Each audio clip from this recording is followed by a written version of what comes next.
পণ্য উঠানামা সহ সব ধরনের কার্যক্রম বাদ দিয়ে এভাবে মিছিল সমাবেশের মাধ্যমে কর্মবিরতি পালন করে আসছেন চট্টগ্রাম বন্দরের শ্রমিক কর্মচারীরা। ফলে বন্দরের অভ্যন্তরে বিভিন্ন জেটি, ইয়াট এবং টার্মিনালে আমদানি রপ্তানি বাণিজ্য অনেকটা স্থবির হয়ে পড়েছে। আর শ্রমিক কর্মচারীদের এই কর্মসূচিতে সবচেয়ে বেশি ভোগান্তিতে পড়েছেন দেশের তৈরি পোশাক খাতের ব্যবসায়ীরা। বড় ধরনের একটা অংশ ক্ষতির সম্মুখীন হচ্ছে এবং প্রোডাকশনের দিক দিয়ে কিন্তু আমরা পিছিয়ে যাচ্ছি, কারণ আমরা র মেটেরিয়ালসগুলো যদি ইনহাউস করতে না পারি আমাদের ফ্লোরগুলো গ্যাপ যাবে, তখন সেই ক্ষেত্রে কিন্তু আমাদের সামনে বড় বন্ধ। এবং এই ফেব্রুয়ারি মাসে কিন্তু আমাদের বেশ কিছুদিন বন্ধ, ইলেকশন, আপনার রমজান আসতেছে, এরপরে আপনার 21শে ফেব্রুয়ারি, এই বন্ধটার জন্য তখন আমাদের আরও বড় ধরনের ক্ষতি পড়ে যাচ্ছে। তাই আমরা চাইব যে অতি সহসাৎ বন্দরটা যাতে সচল করে দেওয়া হয়। 21টি বেসরকারি অফডক থেকে প্রতিদিন ৩,৫০০-এর বেশি আমদানি এবং ৩,০০০ রপ্তানি মিলিয়ে ৬,৫০০ কন্টেনার বন্দরে আনা নেওয়া করা হলো। ধর্মঘটের কারণে এখন তা মাত্র ১,৫০০-এ নেমে এসেছে। এর ফলে বন্দরে যেমন কন্টেনার জট সৃষ্টি হচ্ছে, তেমনি আমদানি ও রপ্তানি পণ্যের স্তূপ জমছে অফডকগুলোতেও।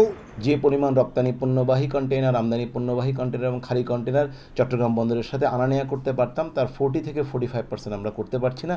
এবং এই কন্টেইনারগুলো কিন্তু বেসরকারি অফডকগুলোতে জমে যাচ্ছে এবং এই কন্টেইনার স্ট্যাকিং বা কন্টেইনার জটটা কিন্তু 2 দিনে তীব্র আকার ধারণ করবে এবং কন্টেইনার জটের এই পরিস্থিতিটাকে সামাল দিতে বা স্বাভাবিক অবস্থায় ফিরিয়ে আনতে আমাদের প্রায় 1 থেকে 2 সপ্তাহ সময় লাগবে।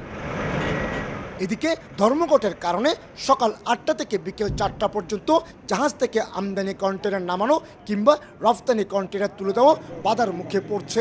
ফলে অলস বসে থাকায় প্রতিটি জাহাজকে প্রতিদিন অন্তত 15,000 মার্কিন ডলার জরিমানা গুনতে হবে।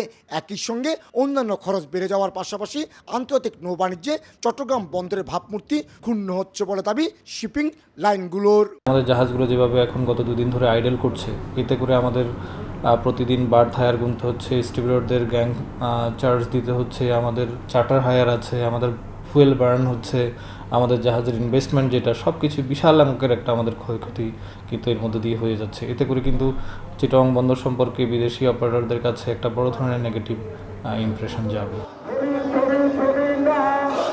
তবে শ্রমিক কর্মচারীদের আন্দোলনের ফলে দেশের আমদানি রপ্তানি বাণিজ্যে খুব সামান্যই প্রভাব পড়ছে বলে দাবি চট্টগ্রাম বন্দর কর্তৃপক্ষের। এক্ষেত্রে পণ্য ওঠানামার পাশাপাশি ডেলিভারি কার্যক্রমে কোনো রকম বাধা সৃষ্টি না করতে আন্দোলনকারীদের প্রতি আহ্বানও জানিয়েছে তারা। অবশ্য আন্দোলনে নেতৃত্ব দেওয়া বেশ কজনকে বন্দর কর্তৃপক্ষ ইতিমধ্যে শাস্তিমূলক বদলি আদেশ দিয়েছে। কন্টেনার কিপ ডাউনও হচ্ছে, আমাদের লোকজন আছে, সব জায়গাতেই কার্যক্রম চলমান।